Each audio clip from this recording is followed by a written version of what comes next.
questions are fundamental to my creative process. The work always begins with a question that I then attempt to answer by making the work.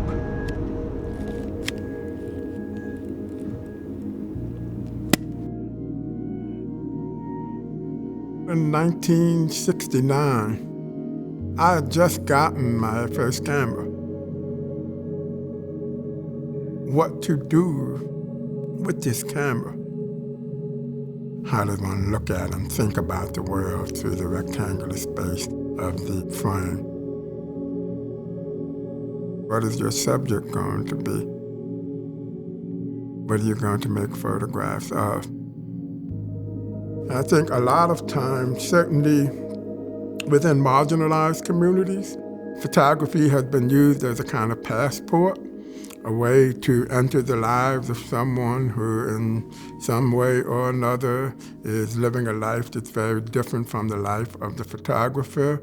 And then those photographs are shown to an audience whose lives are very different from the lives of the people in the photograph. And it tends to reinscribe this whole othering of certain subjects in certain communities. So I wanted to address that. When I started photographing in Harlem, one of the things that I quickly realized was that this was not just about picture making. African Americans have been visualized photographically through a lens of violence, drug addiction. That didn't quite line up with the Harlem that I knew from the experience of my mother and father and family members who lived there.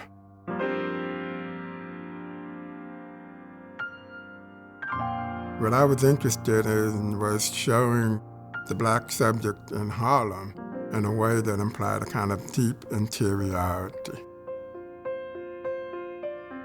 That this was a deep, full, engaging person momentarily allowing me into their lives in order to make a photograph.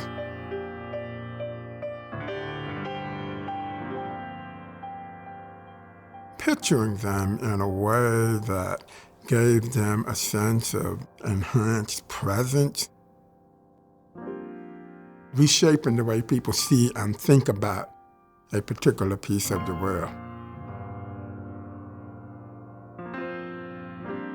I never believed that the photograph conveys dignity.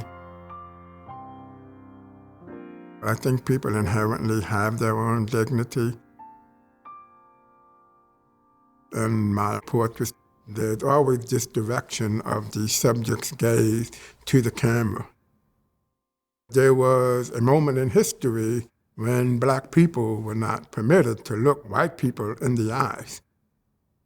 There could be a tragic or fatal outcome from directing your gaze at the wrong person. So one of the things that I wanted to do in that work was to create a space where the black subjects could direct their gaze at the viewer.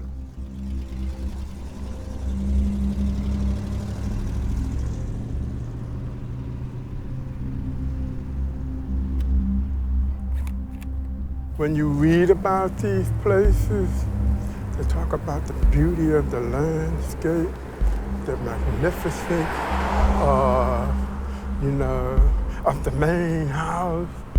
And they don't talk about the sheer horror that this whole thing rested on.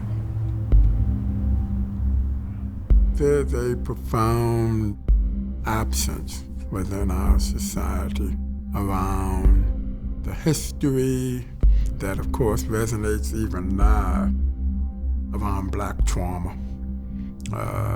The way that trauma has very long and deep history that is not always visualized. What kind of work can one make about something that happened decades ago? when I was 11 years old. My mother and father brought a book home called The Movement. It was a book of photographs of and about the civil rights movement. There were a number of really horrific photographs in that book, including a few lynching photographs. The photograph that seared itself into my psyche was a photograph of Sarah Jean Collins, who had been wounded in the 16th Street Baptist Church bombing in 1963. One of the reasons my response may have been so forceful was that I was pretty much the same age as the girl in that photograph. Fast forward several decades, I just sat bolt upright in bed, and that image came flashing back.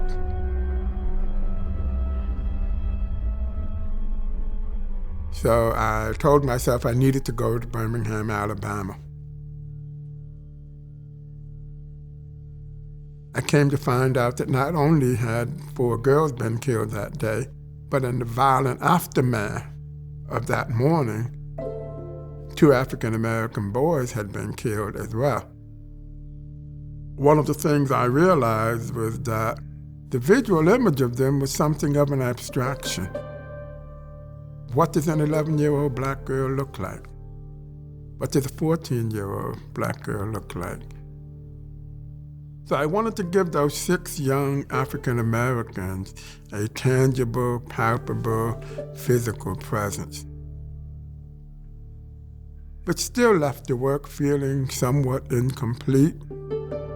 I realized that it didn't engage the issue of time, which is when I decided to also make portraits of African Americans who were the ages that those 6 young people would have been had they not been killed, to give a sense of not only the passage of time, but who or what that young girl or that young boy might have become. So much of my work has dealt with the physical appearance of the black subject, their presence before the camera. I'm trying to take on this challenge of the representation of the black subject that doesn't necessarily depend for their physical presence in the photograph in order for the work to be about the black subject.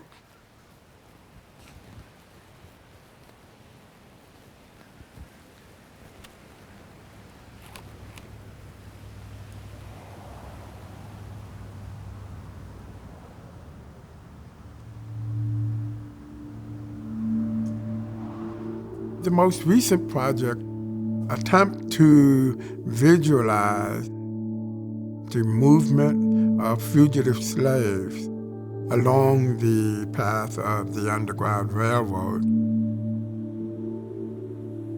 Their nighttime landscapes meant to suggest what that landscape might have both looked like and felt like from the vantage point of these fugitive black bodies. I'm seeing the space as if through their eyes, looking outward. Using the conceptual idea that comes from Langston Hughes' poem, the last line of which, "This night coming tenderly, black like me." This notion that blackness can be something tender. It doesn't have to be something of intimidation. Blackness through which these fugitive slaves are moving was a space of tender black embrace, moving them towards freedom. Even though they're no longer portraits, they're still very much about the black subject. And taking this sense of visualizing history that began with the Birmingham Project, how to make that memory resonant for the viewer who's standing in front of the photograph. My sense of intentionality, my sense of what matters to me in the world and making my work, is conveyed through the very subjects that I choose to make work about. What I choose to ask people to spend time looking at and thinking about. Whether it's the African American subject, whether it's young people, whether it's getting them to re-engage with a history that they may or may not even know. My work is a way of suggesting that the things that I photograph have value, in the hopes that it reshapes the world one person at a time.